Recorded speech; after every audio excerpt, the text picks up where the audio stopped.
প্রিয় শিক্ষার্থী, আজ আমি কিছু ফ্রি হ্যান্ড রাইটিং দেখাবো, যেগুলো অত্যন্ত গুরুত্বপূর্ণ। এগুলো আমাদের স্পোকেন ইংলিশ মানে ইংলিশে কথা বলতে এবং লিখতে আমরা এগুলো ব্যবহার করে থাকি। এগুলো হচ্ছে am to be done, is to be done, are to be done. এই ব্যবহারগুলো আমরা প্যাসিভ ভয়েসে ব্যবহার করি। এগুলো অ্যাক্টিভও ব্যবহার করা যায়, প্যাসিভও যায়। আর আমি এখন এগুলো ব্যবহার করব প্যাসিভ ভয়েসে। সকলে এই ক্লাসগুলো মন দিয়ে দেখবেন, শুনবেন। আশা করি অনেক উপকার পাওয়া যাবে। এবং বেশি বেশি ইংলিশ চর্চা করতে হবে, পড়তে হবে।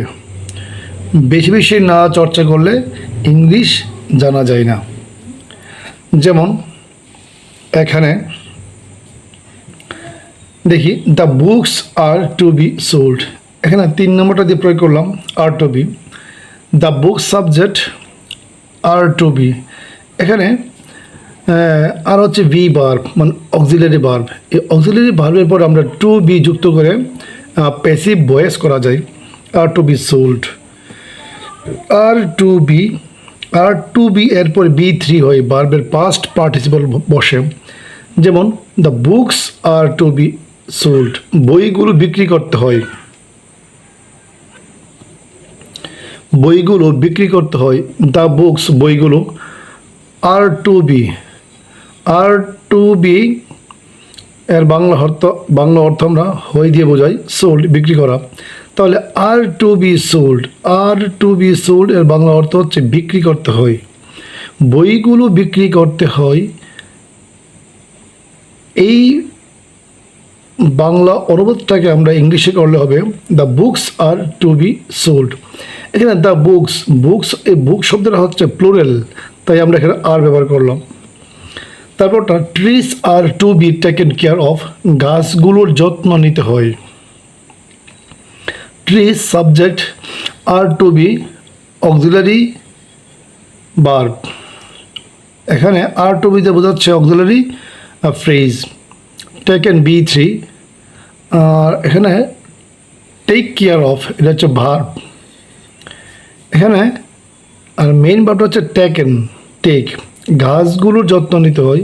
ট্রিজ গাছগুলোর, আর টু বি টেকেন নিতে হয়, কেয়ার অফ যত্ন। এখানে ট্রিজ হচ্ছে থার্ড পারসন প্লুরাল নাম্বার, তাই এখানে আমরা আর বসালাম। যখন আমরা 2 নম্বর প্রয়োগ বসাবো ইজ, তখন সেটা হবে third person singular number.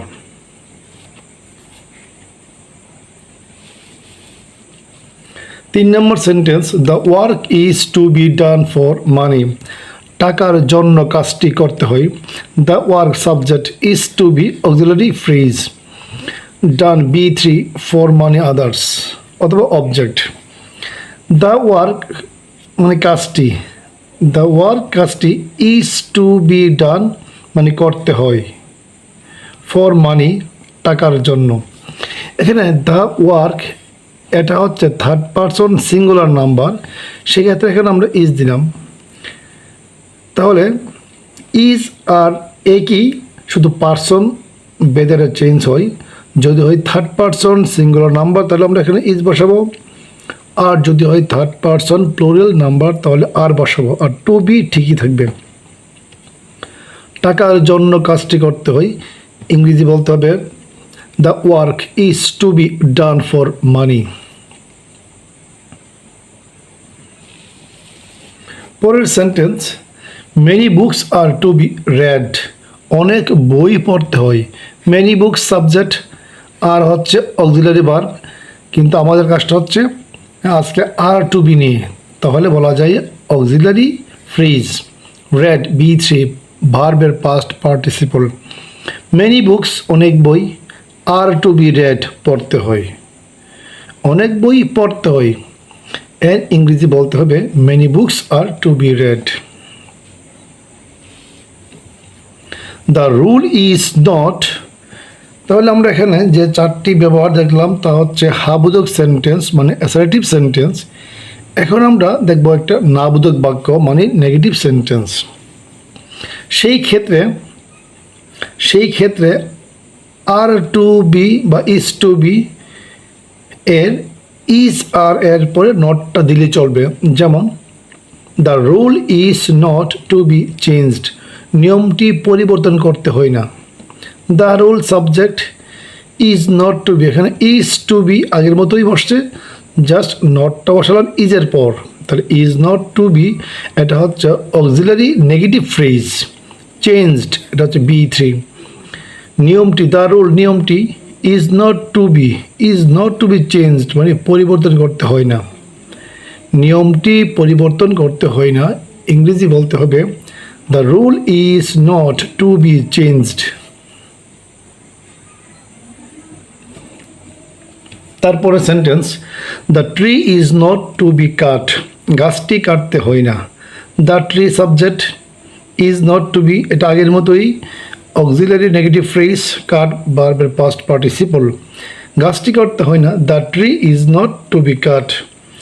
The documents are not to be torn, দলিলগুলো ছিঁড়তে হয় না। The documents subject are not to be হচ্ছে অক্সিলারি নেগেটিভ ফ্রেজ, টর্ন হচ্ছে B3। দ্য ডকুমেন্টস দলিলগুলো are not to be torn, ছিঁড়তে হয় না, দলিলগুলো ছিঁড়তে হয় না বলতে হবে the documents are not to be torn. The words are not to be told for nothing, মানে অকারণে কথা বলতে হয় না। দ্য ওয়ার্ডস মানে কথা, দ্য ওয়ার্ডস মানে কথা, are not to be, are not to be told এর বাংলা অর্থ হচ্ছে বলতে হয় না। তাহলে বলতে হয় না ফর নাথিং অকারণে, এখানে ফর নাথিং এর বাংলা অর্থ অকারণে, অকারণে কথা বলতে হয় না। এর ইংরেজি বলতে হবে the words are not to be told for nothing. এখন আমরা দেখাবো কিছু কোয়েশ্চন বা প্রশ্নবোধক sentence. Is the rule to be followed, এখানে দ্য রুলটা হচ্ছে সাবজেক্ট, আর আগের নিয়মে যা বলবো সেটা হচ্ছে ইজ টু বি, ঠিক থাকবে। ফলোড B3 ঠিক আছে, শুধু ইজ ইজ আর এটাকে নিতে হবে সাবজেক্টের আগে। যেমন ইজ দ্য রুল, নিয়মটি কি টু বি ফলোড মানতে হয়, নিয়মটি কি মানতে হয়। ইজ দ্য রুল নিয়মটি কি টু বি ফলোড মানতে হয়। Is politics to be done, রাজনীতি কি করতে হয়, রাজনীতি কি করতে হয়। ইজ পলিটিক্স মানে রাজনীতি কি টু বি ডান করতে হয়। তারপরে sentence, is the poem to be memorised, কবিতাটি কি মুখস্থ করতে হয়। ইজ দ্য পোয়েম, এখানে দ্য পোয়েম মানে কবিতাটি, আর ইজ টু বি হচ্ছে অক্সিলারি ফ্রেজ মেমোরাইজড B3।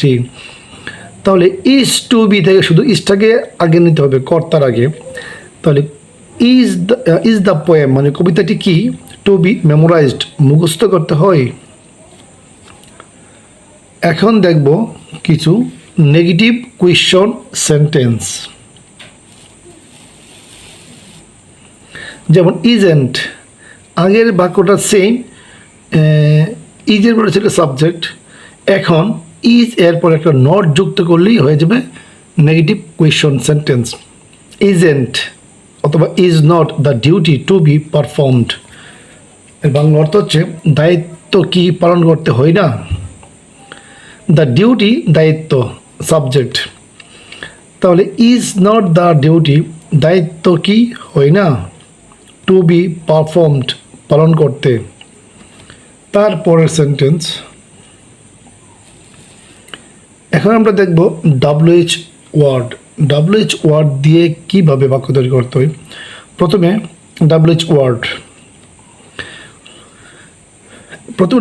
তারপর ইজ টু বি, তারপরে ভার্ব B3, তারপরে আদার্স। যেমন what is to be read everyday, প্রত্যহ কি পড়তে হয়।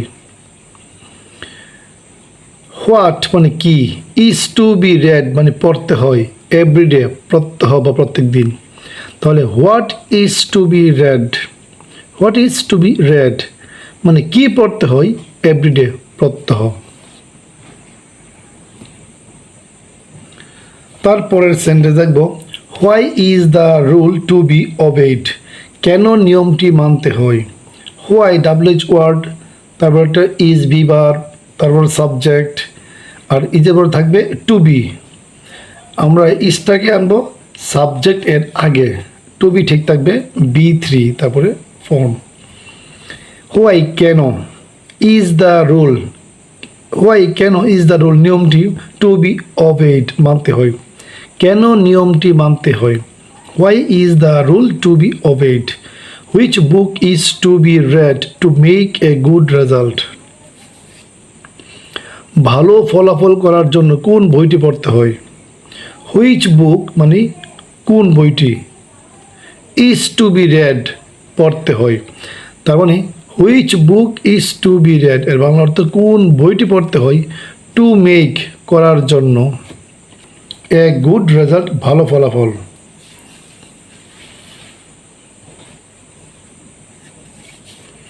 তারপরের sentence, whose advice is to be obeyed, কার উপদেশ মানতে হয়। হুজ অ্যাডভাইস কার উপদেশ, ইজ টু বি ওবেড মানতে হয়। এখানে হোজটা হচ্ছে ডাব্লিউএইচ ওয়ার্ড, অ্যাডভাইস হচ্ছে নাউন।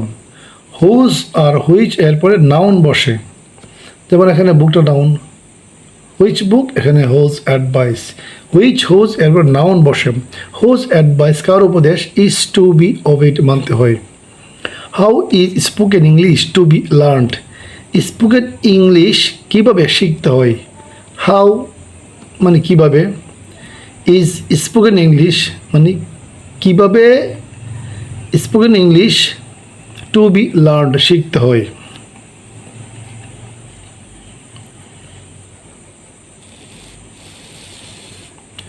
তারপর sentence, how much time is to be studied, কতক্ষণ লেখাপড়া করতে হয়। হাউ মাচ টাইম মানে কতক্ষণ, ইজ টু বি স্টাডিড লেখাপড়া করতে হয়, তার মানে কতক্ষণ লেখাপড়া করতে হয়। ইংরেজি বলতে হবে how much time is to be studied. তারপরের sentence, for whom is politics to be done, কার জন্য রাজনীতি করতে হয়। ফর হুম, এখানে ফর মানে জন্য, হুম মানে কার, ফর হুম কার জন্য, ইজ পলিটিক্স, ইজ পলিটিক্স মানে রাজনীতি, আর ইজ টু বি ডান করতে হয়, কার জন্য রাজনীতি করতে হয়। ইংরেজি বলতে হবে for whom is politics to be done.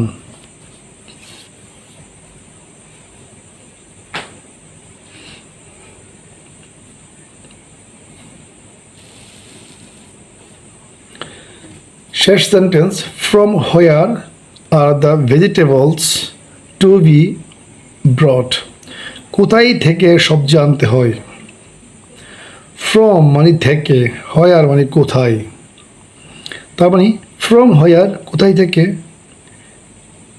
R the vegetables মানে সবজি, আর টু বি, কারণ আর টু বি থাকবে একসঙ্গে, যেহেতু সাবজেক্ট বসছে কুয়েশনের ক্ষেত্রে তাই আরটাকে নিলাম সামনে, তাহলে আর টু বি ব্রট আনতে হয়, মানে ব্রিং হচ্ছে প্রেজেন্ট টেন্স, ব্রিং এর পিপি হচ্ছে ব্রট, তার মানে এখানে কোথায় থেকে সবজি আনতে হয়, ফ্রম হোয়ার কোথায় থেকে, আর দ্য ভেজিটেবলস মানে সবজি, টু বি ব্রট আনতে হয়। প্রিয় শিক্ষার্থী, আজ এখানেই সমাপ্ত করলাম। আমার ভিডিওগুলো কেমন লাগলো, যদি কারো কোনো সমস্যা হয় কমেন্টে জানাবেন, কে কেমন বুঝেছেন। যদি কোনো সমস্যা হয়, কষ্ট হয় চিনতে আমাকে উল্লেখ করবেন কোন বাক্যটা সমস্যা হয়েছে, ইনশাল্লাহ পরে কমেন্টে জানিয়ে দেব। সবাই নিয়মিত চর্চা করবেন, কমেন্ট করবেন এবং একটা লাইক দিবেন। আর যারা ইংরেজি শিখতে অনেক আগ্রহী কিন্তু তারা কোনো পন্থা খুঁজে পায় না, তাই সবার প্রতি একটা আবেদন থাকবে সবাই সকলকে দেখার সুযোগ করে দিবেন। সেজন্য এই ভিডিওগুলো শেয়ার করে দিবেন, শেয়ার করলে সবাই দেখতে পারবে। আল্লাহ হাফেজ।